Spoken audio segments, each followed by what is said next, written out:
Hello and welcome back to the Tudor and 17th century experience and myself, Brigitte Webster. Today we're going back to Tudor history and we look at the history of the strawberry and how the Tudors enjoyed them. In Tudor England, strawberries were enjoyed raw, which is rather unusual for the time, because it was the medieval belief that any fruit eaten raw would seriously endanger their well-being. But anyway, let's look at the humble beginnings of the strawberry in England first. In 1583, the readers of the Schoolmaster of Teachers of Table Philosophy were told how Galen, the great 2nd century philosopher, only fell into sundry and long continuing diseases after eating raw fruits. But after giving them up, he had never again any sickness. For this reason, most fruits were eaten after being cooked for immediate consumption or preserved so they could be enjoyed throughout the whole year, rather than just within their very own limited seasons, which here in England is generally June and July, weather permitting.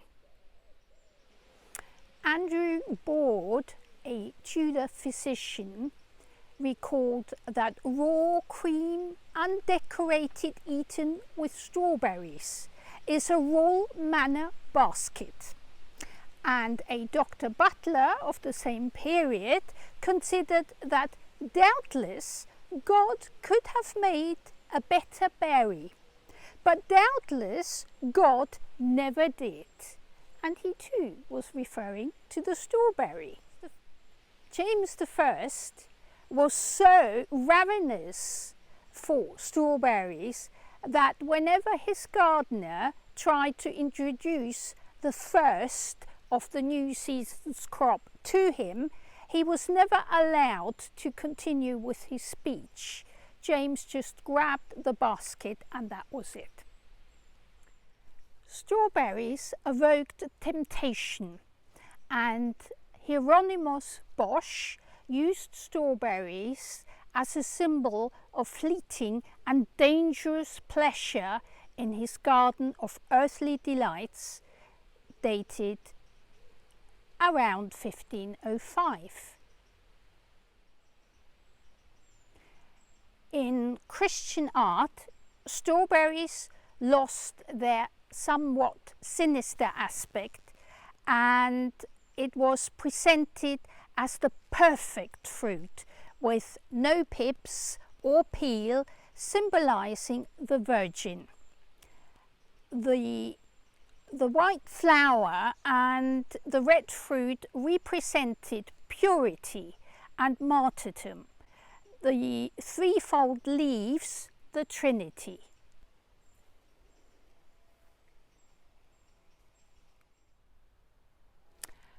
The Old English name for strawberry, strewberridge, derived not from straw as we commonly seem to know, but from the runners strewing fresh plants all over.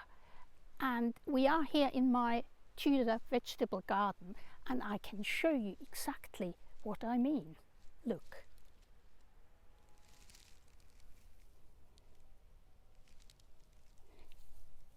Here you can clearly see those runners, and you can see they form little leaves, and there's already new roots forming, and wherever they set down, that's where a new plant will grow pretty soon, few days, weeks at the most.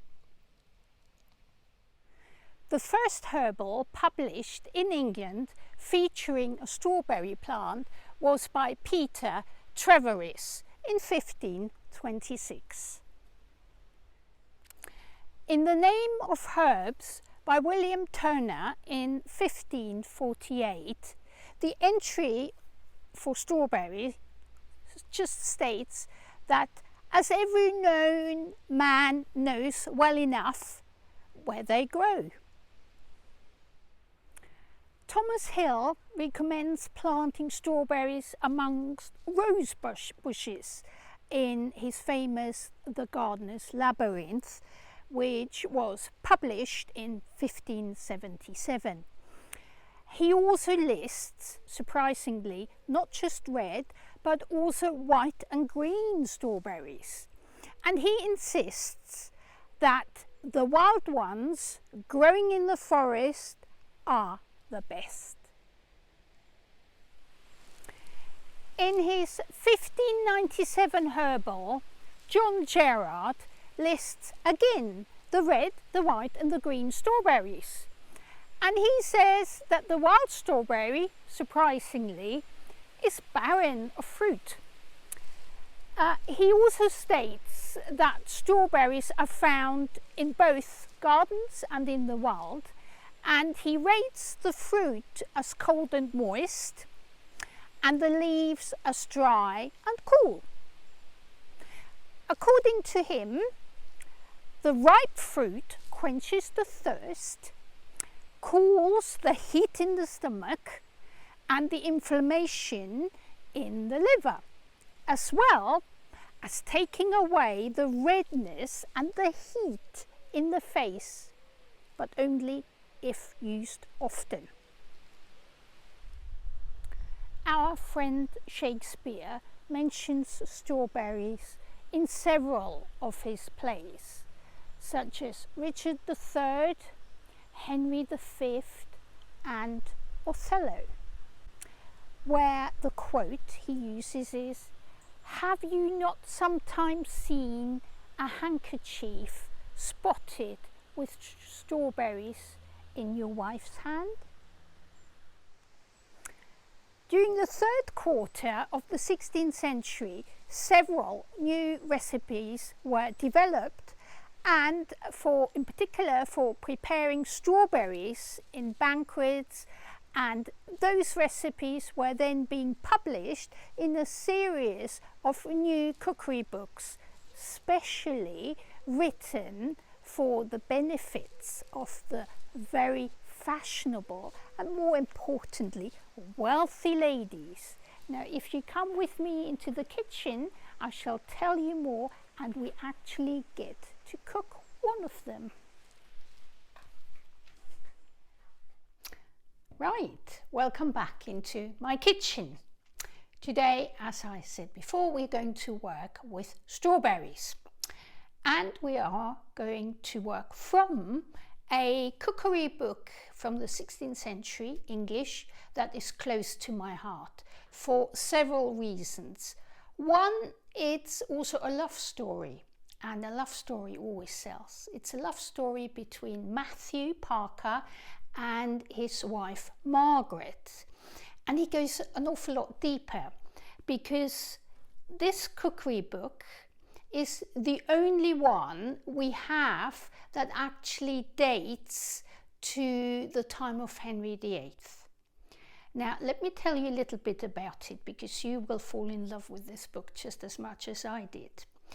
There are 3 copies left. This is only a facsimile, so that's a modern version, but there are 3 original copies left. One is in Edinburgh at the university, and that is the only one that dates to 1545. The second one, which this is a modern copy of, dates to 1557, and there are 2 further copies that date to 1575 held in the British Library. Anyway, so this book was found at the Corpus Christi Library in Cambridge at the Corpus Christi College. How did it get there? This is where the love story begins.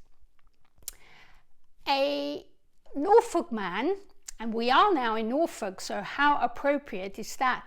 A Norfolk man, Matthew Parker, decided to go and study at Corpus Christi College in Cambridge, where he was later ordained as a priest. And in 1544, that was a year where a lot happened to the young Matthew. First, he was made chaplain to Henry VIII. What an honour that is. But he also was asked to become the master of that particular college. But he also fell in love. Now there you see the problem starts, because he was an ordained priest. Priests then weren't allowed to get married. So yes, there was a big problem. Margaret, by the way, also came from Norfolk.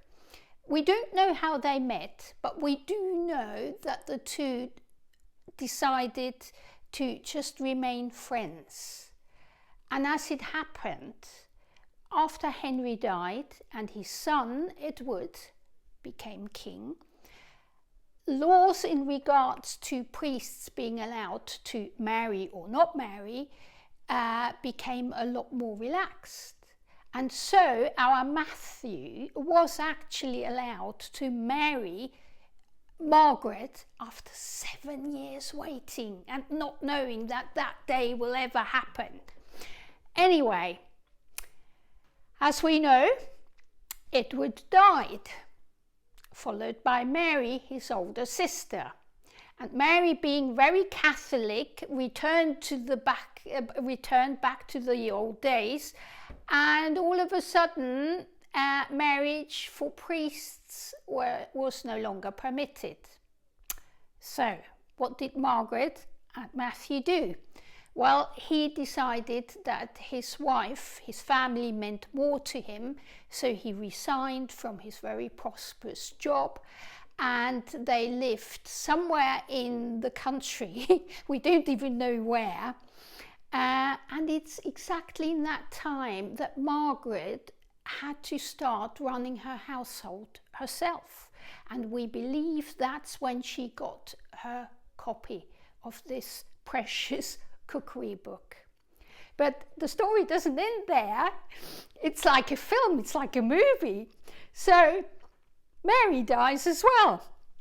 Elizabeth comes to the throne, and Elizabeth is actually good friends with Matthew, because Matthew was also her mother's chaplain.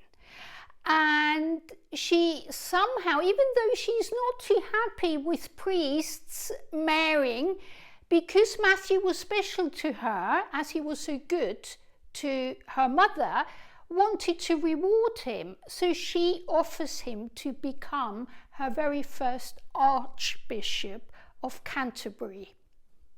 Now there you go.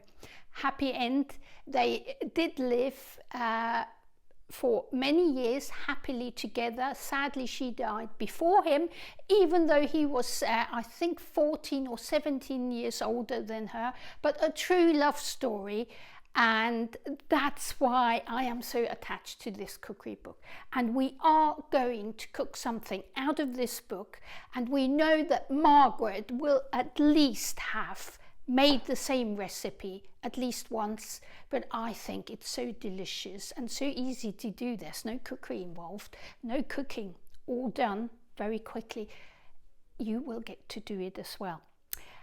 The dish we are going to make is called a dishful of snow in the summer. I think the Tudors like that, you know. But anyway, a dishful of snow is the title. What is it? It's basically a cold dessert that involves the white of eggs, cream, sugar, strawberries, rose water, and for decoration only, some rosemary, fresh rosemary, and some biscuits. The original recipe actually asks for wafers, Tudor wafers, so here I've got them. There's a substitute, Italian amaretti biscuits. But basically, very simple ingredients, very simple to do. What I need to tell you before we get going is the Tudors would not have used an electric mixer or a whisker of any metal. Tudors would have had a nice glazed bowl. This is a reproduction, but there are original ones in museums they would have used as a whisk. Just basically a bunch of wooden sticks from a tree that isn't poisonous, so fruit trees are fine, hazelnut is fine, and they would just have whisked for a long time. The other thing they would have used is a big mortar like this one to crush the fruit. Now we are going to cheat today because we are going to use an electric mixer to do our egg white and cream whisking, and we are going to use a food blender to blend the fruit. And while I get everything prepared and my work surface tidy and clean, I will leave you for a few minutes and I'll see you in whenever I'm ready.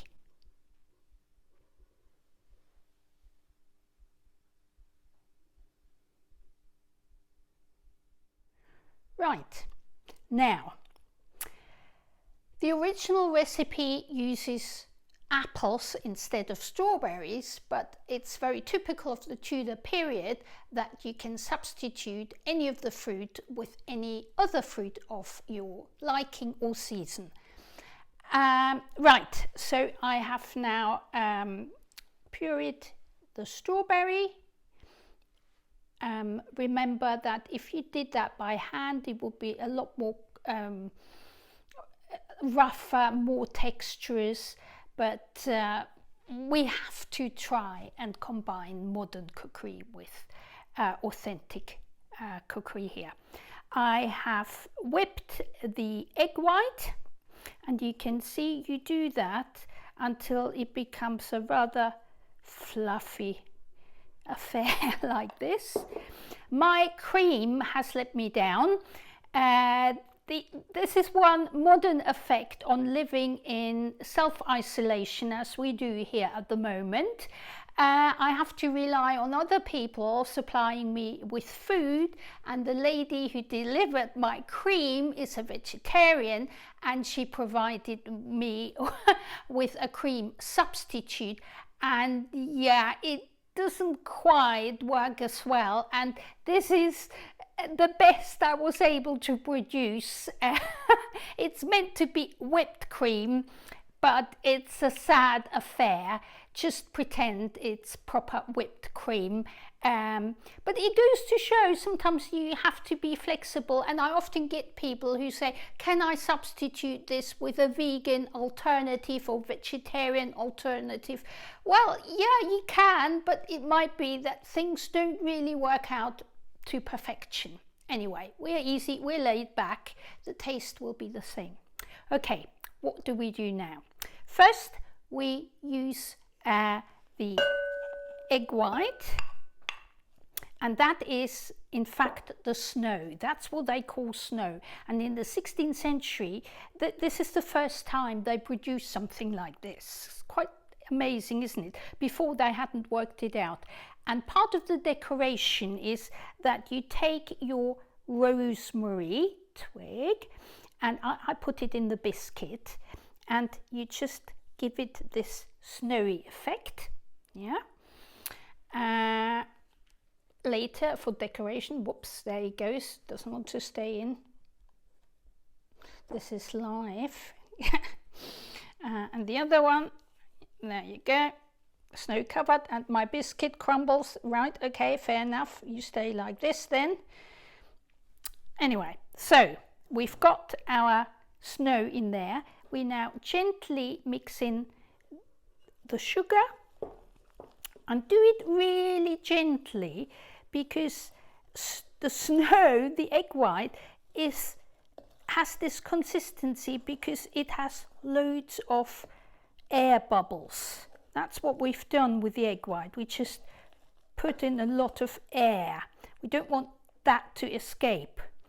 Then we mix in our whipped cream, or in this case, not so whipped cream, but it doesn't matter, it's for the flavor. Very gently, again, mix that in. And because my cream is not as whipped as it should be, I'm not going to add all my strawberry because I think it might just stretch it a bit too much. We don't want it to go all flat. So you just mix this nicely in. And in the original recipe, the author, who we actually don't know, an anonymous author, suggests to put the apple on a plate and put that on top of the apple. Well, because we're not using apples, what we are going to do is we just spoon it in a nice bowl. This is a lovely Venetian style glass. It's not 16th century, it's just a modern copy, which I picked up years ago at some antique fair for next to nothing, but I thought it's perfect for this purpose. So we just spoon this in, this lovely creamy fluffy mixture. We've got quite a lot to feed a family almost. The only thing talking about family here is because this recipe uses part of a raw egg, you do need to make sure that your eggs come from a source where the chickens are vaccinated against salmonella. In England, any shop bought egg has a red stamp on it that says, yes, chickens have been vaccinated, you therefore can eat the egg safely. But if you buy eggs or get eggs or your own eggs from your chickens, you do need to make sure the chickens have been vaccinated. Otherwise, I would not recommend you actually eat this. The risk of salmonella is too big. Anyway, the recipe also uses rose water. Now my family, they are not very keen on rose water. So all I do is I'll just, for the record, I'll put a bit on top and we mix it in later. But if you like rose water, it is very, very the Tudor taste. Put it in beforehand so everybody gets to have that little bit of rose water, where I will have the top. I love it. Anyway, so this is not how the Tudors would have quite served it. They would have decorated it. Now, food decoration, food presentation is ever so important in the Tudor cookery, Tudor kitchen and cookery. So we put this on top. There you go. See, there you have your snowy tree. It already looks gorgeous. But I just forgot, I just quickly need to get something which I forgot. Just hold on. Okay. Okay, 3, 2, 1. Right, now, food decoration to me is just important as it was for the Tudors. And those people who follow me know that I do like to play around and turn the food into a piece of art, because that is so much what the Tudors would have done. And see, I'm adding those little wild strawberries to go around, and look the difference it makes. All of a sudden it's not just a piece of fancy cream with a Christmas tree on top. No, now you have a dish full of snow in the middle of your English summer. How good is that? And because I'm going to be very, very authentic as well, the authentic recipe says, and if you wish, add some wafers. I'll do that because I made some English Tudor wafers earlier on. I actually always make them, they're good fun. I'll add them just to be that much more authentic. It might be a little bit over the top. You will be the judge. But I think, yeah, love it. There you go. What do you think? Does that look gorgeous or does that not look gorgeous? I think it does. Perfect. Right.